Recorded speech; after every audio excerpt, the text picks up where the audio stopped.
An easy-go-lucky man robs a bank with toy guns. His witty gang treats the crime like a picnic that hilariously embarrasses the police and shocks the entire nation. The funniest part of the robbery arrives after the robbers have left the bank and taken $20 million with them. What is this? The mastermind is home with his colorful comrades, sitting on a sofa, eating a pizza, and watching the live coverage of the robbery. The same robbery that he had planned and executed, and came out of it neat and clean. But the police, they are still surrounding the bank from all sides. It is hard to decide if it is luck or his brilliance, but it is easy to see that his success shines like a jewel throughout this real-life drama. The most successful and the most amusing bank heist in the history of Argentina is about to unfold, and the man who made it happen is called Fernando Araujo, a resident of Buenos Aires, the capital city of Argentina, has never been a criminal. Recently, he went through a divorce, and now he spends most of his time to himself. But why does he decide to undertake such an audacious task? What is going on in his mind? Let us explore his personality to a little extent. He is an artist and loves painting. He gets pleasure in beautifying ordinary things. Presently, he works as an instructor of martial arts. But deep down, he feels a void, a rift, a gap that needs to be filled.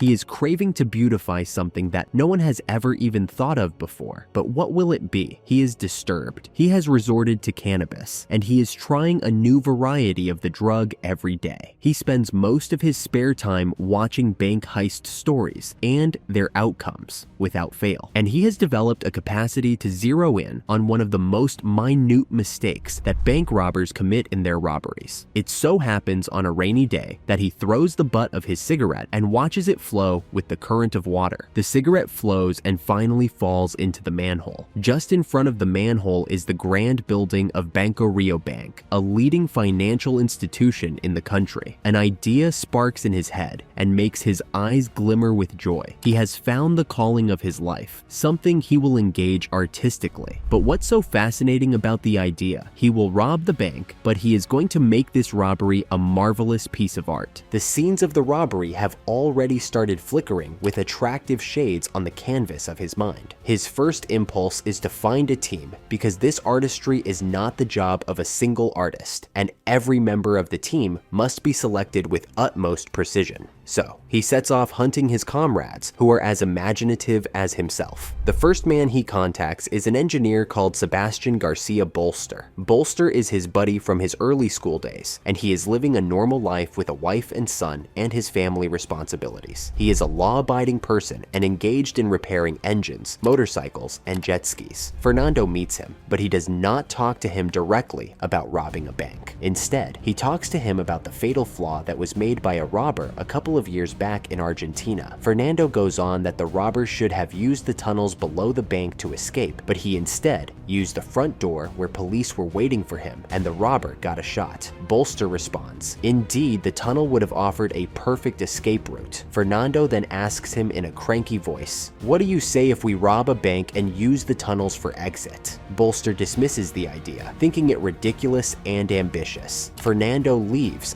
but the idea turns out to be very sticky and does not seem to leave Bolster's mind. Bolster's chewing on it, but finds it a little difficult to swallow it. What is pushing him beyond the line to leave a regular life and become an outlaw? It is the little history of his family that has brought a sudden change in him. The collapse of the national banking system, called Corralito, in 2001 caused his father and his grandfather to part with a lot of money. He had witnessed how the banking crisis wiped out his family's lifelong savings. Bolster clenches his fist as memories of his financial ruin flood back. He thinks to himself he will seek his revenge and take back what is his, but he does not want violence. If Fernando could assure the absolute absence of violence, Bolster thinks he is in. Fernando approaches Bolster once again and comes to know about his terms. Fernando readily agrees and assures zero violence. Bolster's consent really seals the deal. Fernando did need a technical man whom he could trust, and Bolster is the best choice. Now, Fernando's ambition has taken a concrete shape. Both of them go straight to the sewer tunnel of the city that opens into the river. They plan to dig a hole that will lead to the basement of the bank, but for that, they need a financer. Fernando starts an active search for one. He digs out an old thief called Doc,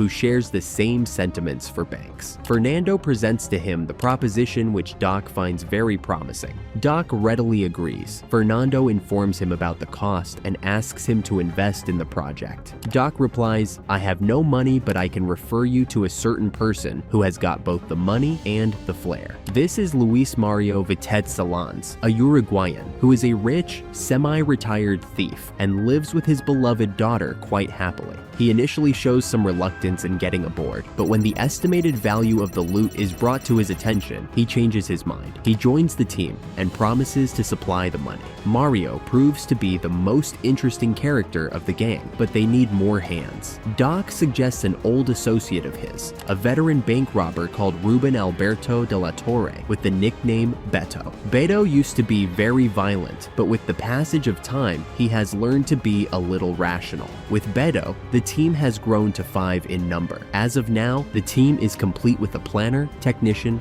financer, and veteran thieves. Now, what is so unique about the bank that has united all of them to undertake such an audacious task? Luckily for the gang, the Argentinians have grown distrustful of the banking system of the country. It is because of the collapse called Corralito in 2001 that has already been mentioned. As a result, Argentinians prefer to keep their money and valuables in safe deposit boxes in the vaults of the banks, and the bank they have targeted is located in the richest enclaves of Argentina. Therefore, its safe deposit boxes are definitely flush with the fortunes of the city's richest elite. All of them have now joined their heads to devise a perfect plan. They have to come up with the perfect solution to every obstacle standing in their way. Will they ever draw such a plan that will beat the set of obstacles that has foiled the earlier attempts? Indeed, their planning sets the framework of the most hilarious heist in the history of theft in the entire world. Their first objective is to find the layout of the bank's interior. Bolster and Fernando enter the bank separately, pretending to be customers. They keenly explore every aspect of the bank. Fernando has a tiny digital camera in his hands and appears to take pictures of the facility. Security notices him and takes him down to the basement for questioning. Fernando skillfully removes the memory card and hands over the camera. It happened to be Fernando's trick. He wanted to visit the basement, so he intentionally drew the attention of the security. Now he has a chance to notice every dimension of the basement. He lays his eyes on the hundreds of safe deposit boxes lined with the wall in the basement. The security finds the camera empty and lets him go.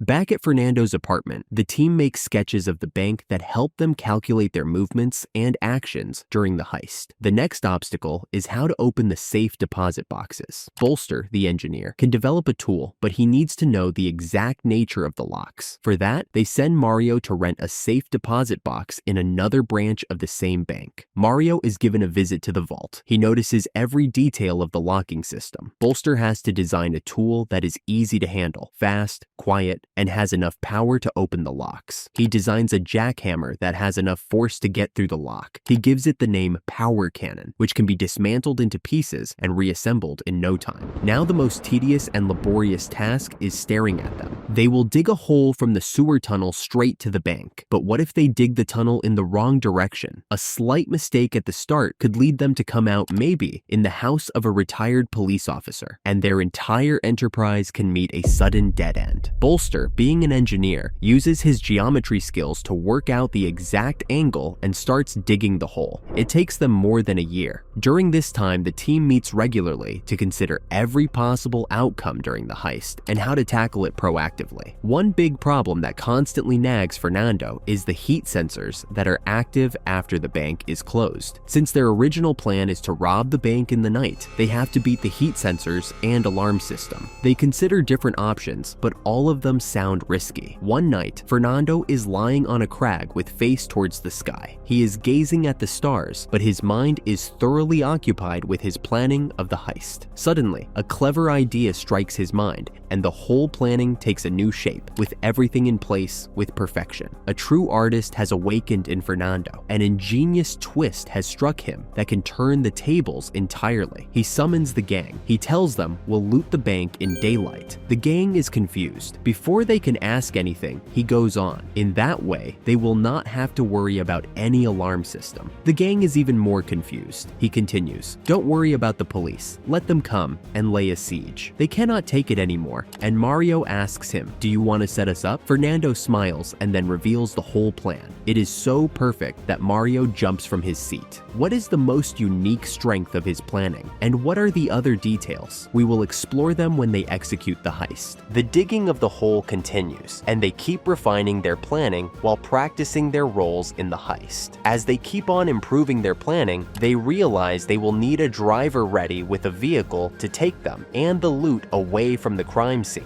They agree to get aboard Julian Zaloecheverria. He has a well-defined role. He will make sure he is available at the pickup spot just in time when he is needed. Bolster estimates that he is just 1 hour away from the bank floor. They add a 7th member just before the actual heist. He is known as Luis the Uruguayan, but his true identity is a mystery to date. The planning has been perfected, and the team and the tools are ready. Fernando relays the message, "Let us do it now." They have set off a lifetime gamble that can either end in a triumph or a disaster. It is the 13th of January of the year 2006. The crew assembles in a bar. They apply glue to their fingertips to avoid leaving prints on the crime scene. They depart in 3 different vehicles, all stolen. 2 cars head towards the bank, and a van driven by Julian takes the direction towards the pickup point. It is 12:30 in the afternoon. Beto, disguised as a doctor, is the first one to enter the bank. He is followed by Doctor. Doc puts on his ski mask and gives the customers and the staff the shock of their lives. He pulls out a toy gun, waves it like a brandishing sword, and announces that they have been made hostages. Anarchy takes over for a little time, but soon the hostages find themselves lying on the floor. At the same time, Mario and Luis park one of the stolen cars in a garage beneath the bank. They carry the power cannon and some other tools into the bank and immediately join their team upstairs. One of the security guards is monitoring the premises from the control room. He saw the robbers and pushed the panic button. At exactly 12:38 in the afternoon, the police get a signal. In a little time, the surroundings of the bank are teeming with police and media personnel. The nearby streets are blocked, and the sharpshooters are positioned on every available perch. The police have already secured the 2 exits of the building, one at the front and the other one at the rear of the building. Beto has seen the security guard in the control room. The guard has got a gun, and he is not coming out. Beto holds a gun to the head of a woman hostage and warns the guard, "Come out with your hands high above your head, or you will be responsible for the death of this young lady." The woman shouts in terror. The guard yields to the pressures and comes out and surrenders. Fernando is still sitting in the stolen car with its flashers on, to give the impression that this is going to be the car the robbers will use for escape. He has filled the back seat with nail strips to suggest they will be used to slow down the police should the police follow the escaping robbers. Fernando has planned to fool the police into thinking that they will use bank doors for escape, and now the mastermind lands on the scene. He has pulled a baseball cap tightly over a long blonde wig and worn sunglasses. A very scary appearance. He even startles Beto. Beto holds his toy gun at him. Fernando declares in a low voice, "This is mi amigo." The entire gang is in place now except Bolster, who will make his entry into the basement through the passage they have dug in the tunnel. Now is the time each man has to get into his role like an artist. They start acting according to the plan designed by Fernando. They behave like a bunch of inexperienced robbers who were stuck in the middle of a robbery. They pretend to fail in handling the situation. Luis and Beto are assigned to keep the hostages suppressed. Doc is to go down to the basement, break the wall, and get Bolster inside. Bolster is now inside the basement. They immediately clean the mess created from breaking off the wall and throw it into the tunnel. Mario is given the task of engaging the police in negotiations under the name Walter. Mario first tries to fake an escape from the bank with a hostage as a human shield. He goes out, but seeing the police, he makes a quick retreat, leaving the hostage outside. This act is nothing but a trick to reinforce the impression on the police that the robbers are frightened and trying to escape. The gang succeeds. The police have already gone a little complacent. They think they will give the robbers some time, get them tired, and eventually convince them to surrender. The lead detective outside is relieved to know that the robbers are inside the bank and no casualty has yet taken place. police. He contacts Mario through the mobile phone of a bank employee. Mario tells him that his name is Walter. Mario tries to confuse the lead detective in talks to buy as much time as possible. Down in the basement is going on the real robbery. Fernando, Bolster, and Doc have already assembled the power cannon.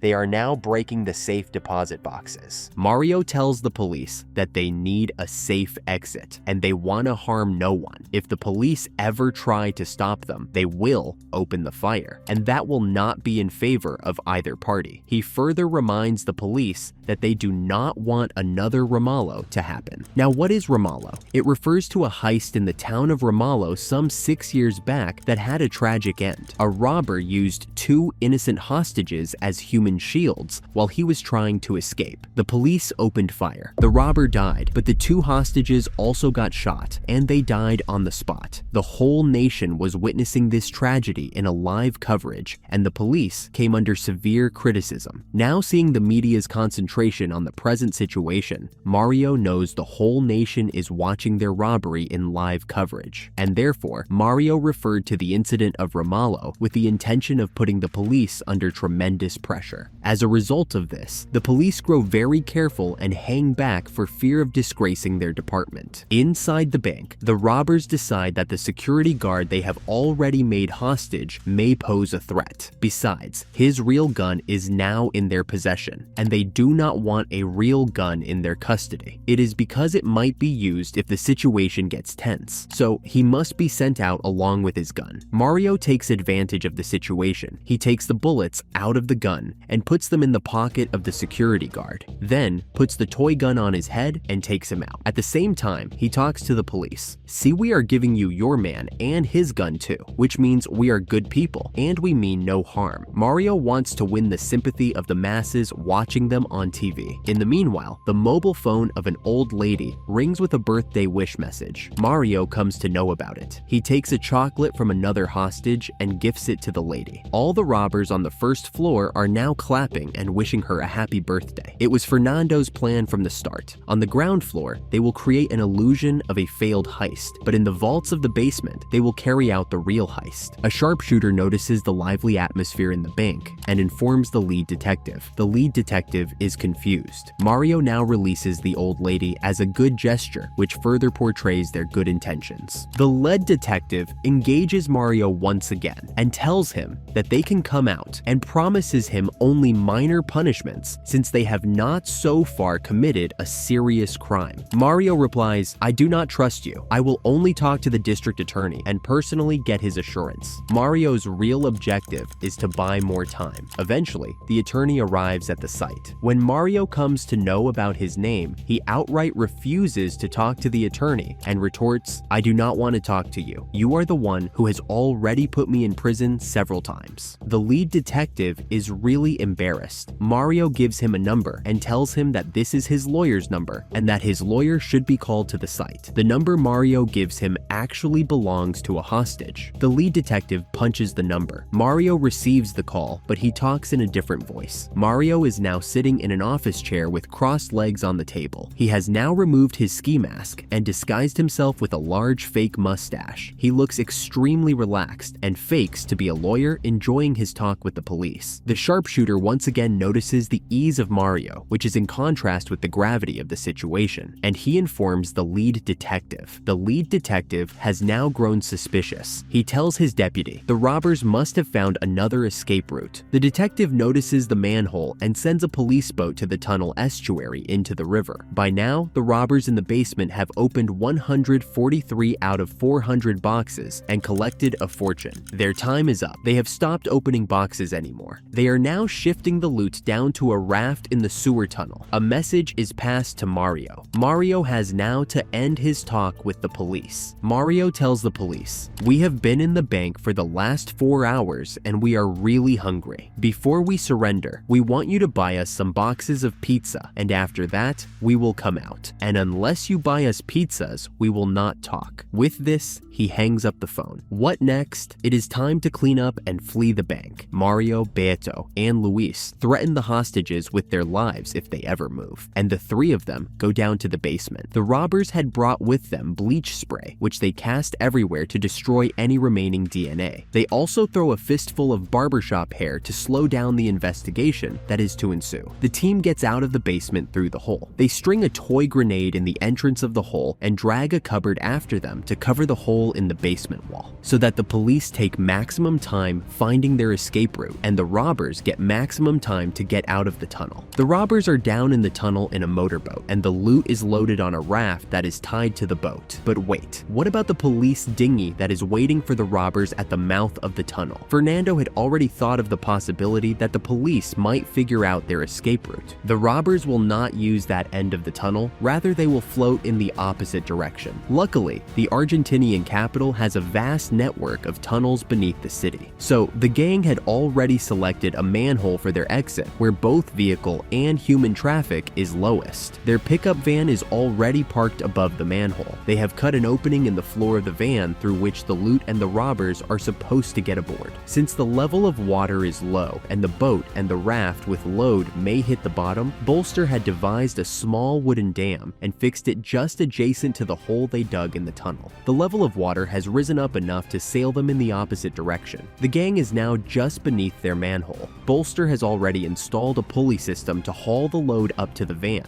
The money, the valuables, and the robbers are in the van and on their way. The raft and the boat are left to float as they wish. They will definitely move away and further mislead the police about the actual manhole the robbers used for exit. The gang is now at Fernando's apartment. They are celebrating their victory in a frenzy of laughter and shouts. They are having a pizza and watching the live coverage of the robbery on TV. The police are still puzzled if they should enter the bank or further negotiate. The police on the site are trying to contact Walter, meaning Mario. In the meantime, the hostages stand up and find no robbers around. Their mobile phones are placed on a tabletop. All of them pick up their phones and start calling their loved ones who are impatiently waiting outside. Seeing this, police enter the bank. They are absolutely confused. They make a search for the robbers in the entire building. When they come down to the basement, they are baffled beyond imagination. They see hundreds of empty boxes scattered around on the floor, but there is no sign of thieves. After a little search, they find the hole behind a cupboard, but it is too late. The robbers have left all their toy guns on a piece of cloth on the ground floor. They have also taped a taunting handwritten note on the wall that says, "In a neighborhood of rich people, without weapons or grudges, it's just money, not love." The next day, the gang takes the van to an abandoned scrapyard and burns it. They also gather the credit cards they have found in the safe deposit boxes and scatter them close to the manholes away from their actual exit point. This they do to exhaust the police investigations, because every time someone finds the card and uses it, the police dispatch a unit to probe the user.